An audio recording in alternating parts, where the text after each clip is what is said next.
latest annual report from Jersey's Probation Service revealed that the second biggest offence group for new supervisions was road traffic or motoring offences, which accounted for nearly 20% of those new orders. This type of offence also accounts for nearly half of those committed to community service.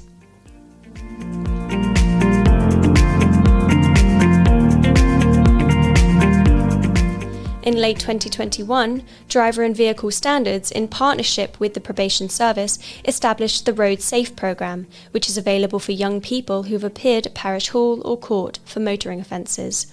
The initiative has provided a valuable opportunity to divert children from potential court appearances, all whilst enhancing safer motoring.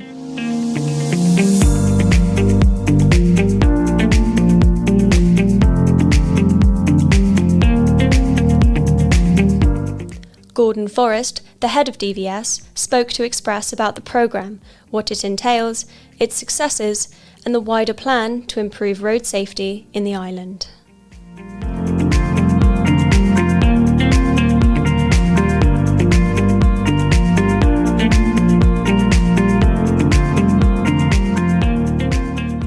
Why don't you describe the Roadsafe programme and what it entails? Okay, so in late 2021, we started this partnership with the Probation Service, with Mike Cutland and his team. We think it's been very successful so far, although it's been quite small. We've had between 20 and 30 young offenders who have come to see us. They always come with a probation officer, so there's always a probation officer present. And significantly, just talking about figures, in the last 6 months, we had 17 young offenders who were meant to be coming to see us. 5 of them didn't turn up. The 5 who didn't turn up, who didn't attend, all of them have reoffended. And out of the 12 who did attend, 10 of them have not reoffended. So that's quite significant. So we can take a lot of good things out of that. We can say it's been successful, albeit very small numbers. Yeah, and what's the kind of success that you're seeing? Are the attitudes changing, or is it just a matter of not reoffending? Well, I think it's both. Mm-hmm. And I think I have to give credit to my traffic officers. They're all very experienced. Some of them are one of them is an ex-police officer who is used to dealing with offenders. So in particular, he has worked very closely with them. And I think a lot of it's to do with our attitude as well, and how we engage with them. That's really important. And also, whatever we try to teach them has to be interesting. We have to make it interesting for them, to keep the attention and to make it worthwhile. Just to take you through the programme, so there are 3 factors normally. Each session lasts for 2 hours. The first 45 minutes to an hour, we offer them a theory test. So they come along, they sit down, and we go through the theory test with them, along with their probation officer. We allow them to ask questions as the theory test progresses, which of course doesn't happen in a normal theory test. And they do ask questions, and we try and help them in that respect. We try and help them understand the importance of the theory test and the theory side of driving. We then move on after the theory test to talk about insurance. Probation asked us to specifically include that, understandably, because they have to understand what the consequences of driving a vehicle or a motorcycle without insurance is. So hopefully they take that on board.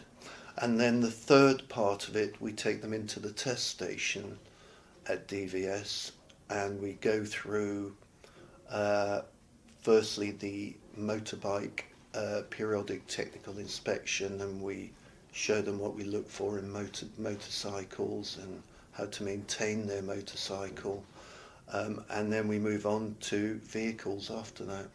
And the whole thing lasts for about 2 hours. Brilliant. And so you've spoken about how it only started up in 2021. So is it something that will be continuing from now on? Is it something which, even though it's recent, you are planning to keep up with this? We're very much, we like to look at the bigger picture, and even though it's only the motoring side, I say only the motoring side, it's very important that they understand the how to drive properly and to understand the consequences of not driving properly. The bigger picture is, it could affect the rest of the community.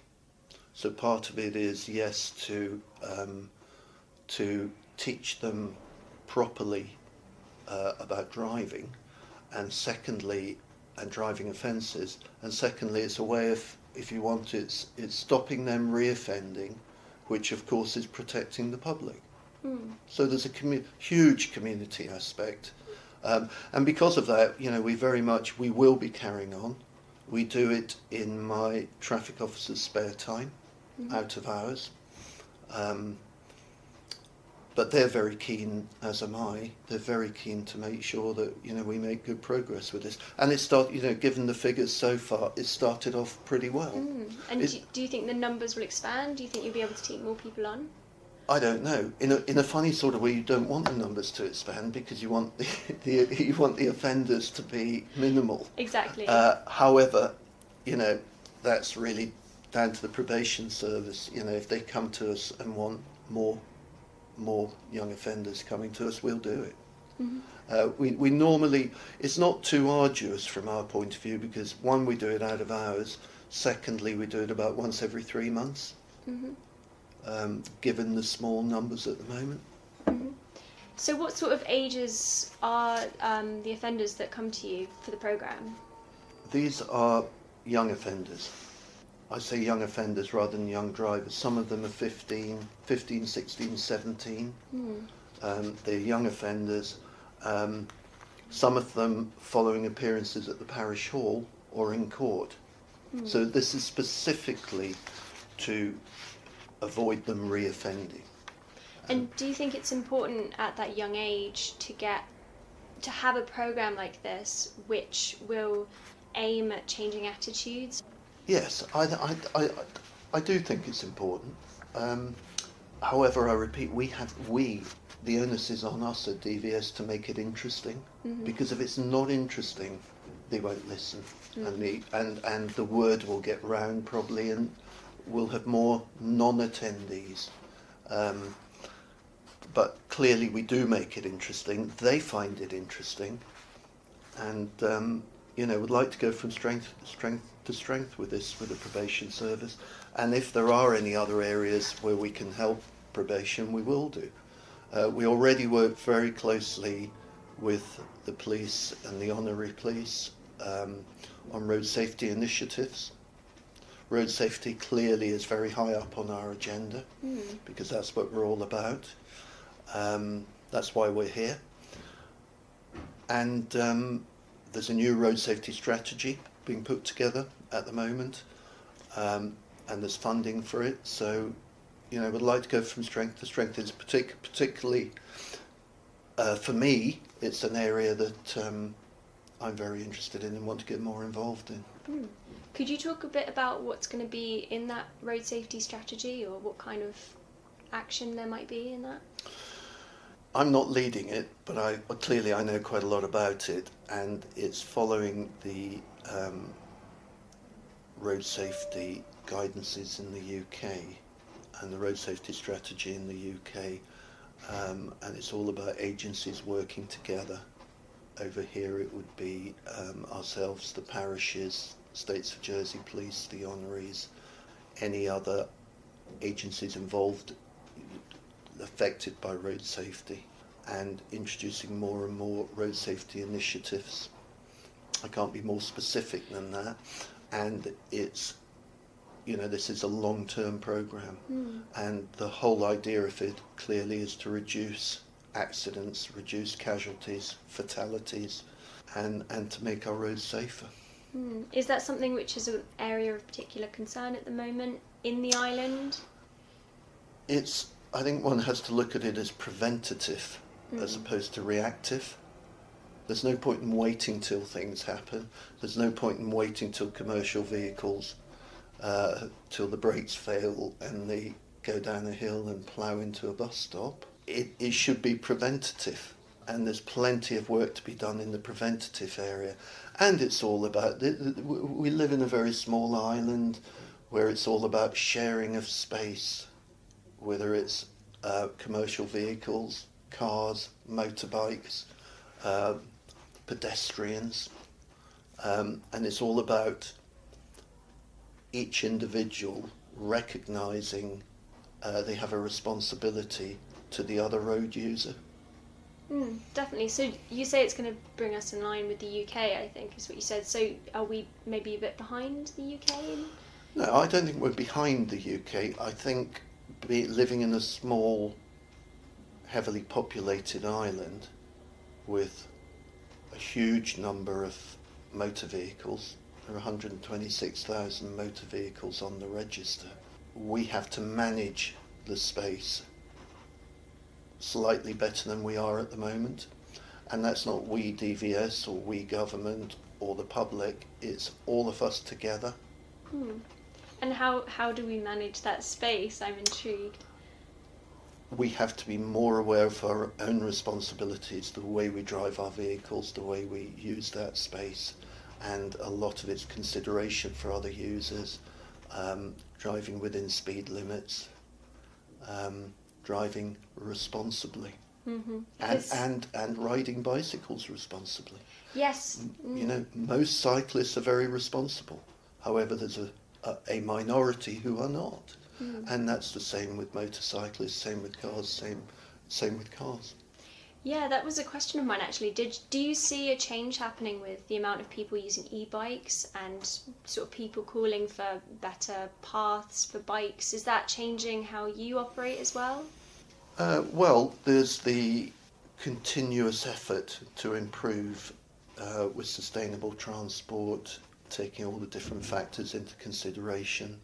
It's not easy in this island because there is limited space. You can't have cycle lanes everywhere, as in the UK, as in London, where you have dedicated lanes for buses or for cyclists. It's more difficult over here.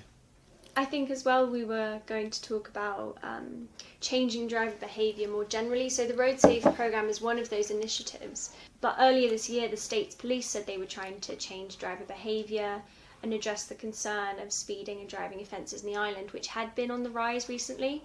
So other than this programme, are there any other programmes that are aimed at changing those behaviours, not just for offenders, but for sort of young people, in schools maybe? A lot of it is down to education, and the island recently signed up to the Vienna Convention for Road Traffic, and within that there are articles which specifically indicate the areas where we should be carrying out road safety education, and throughout schools is one of them. And that's part of the reason that through the road safety study, first of all, which came about from a proposition from the Constable of St Martin after a serious road accident, and quite rightly the States of Jersey the Assembly approved road safety funding going forward. Now from that, in conjunction, we'll be carrying on working very closely with the States of Jersey Police and the honorees and any road safety officers that are appointed, because at some stage in the near future there will be a road safety coordinator and a road safety officer appointed to lead this. When will that be? Is that long term or can we see that soon? I think we will see that in fairly short term. Okay, brilliant. Because we have funding for that. But it's not actually being led by DVS, but DVS is part of it. I'm not sure if DVS has been involved in this, but we saw the cutout cops, which have recently been put in place. Are you involved with that at all? No, we're not. Do you have any thoughts on the use of them? It's the States of Jersey police initiative. Mm-hmm. I think it could only be very, very useful. Mm-hmm. If you're driving a car along, put yourself in the position of a car driver, and you see a policeman, albeit a cutout, in the distance, you won't necessarily recognise that person as a cutout. So it will affect your attitude to your driving if you're driving too quickly or carelessly. I can only see positives from it, and it's been tried and tested in the UK. So changing driver behaviour is very important at the island, and this is part of that this programme. So how else are we going to change driver behaviour and make sure that people are driving responsibly and safely?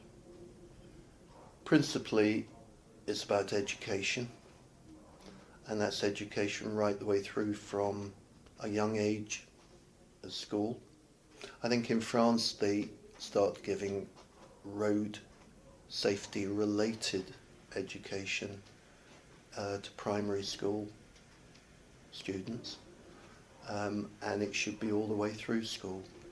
Sixth formers with mopeds, and I think one of the ways is to, apart from educating on the basics, is to actually make people understand, allow people to understand the consequences of driving erratically or too quickly, when in fact, because you are actually in charge of a machine, for want of a better way of describing it, which can go very quickly and cause an enormous amount of damage to the driver, to passengers, and to other people around. So what would you say are the biggest areas of concern when it comes to driving at the moment? I think from an educational viewpoint, we need to be concentrating on young drivers, mainly between 17 and 25, because it's that area that gives the highest incidence of accidents.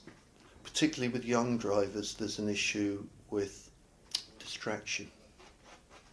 So the largest statistics for young driver accidents involve 4 occupants, and mainly male occupants, and the distraction that goes with that. And that, combined with excessive speed, can have dire consequences. And a lot of accidents at the moment are caused in that area. So really it's an educational programme of some sort for young drivers. I think that doesn't mean drivers outside young drivers are excellent drivers. There are issues in all areas, but it is with young drivers that we have particular problems at the moment. And do you teach on the Roadsafe Programme the dangers of distraction and how that affects impairment and judgment when driving? Well, we touch on it in the Roadsafe Programme. It's really, with the young offenders, it's really to make them realise across the board, we don't want them to offend again, so we do talk about the dangers involved in driving, whether it's excessive speed or distraction.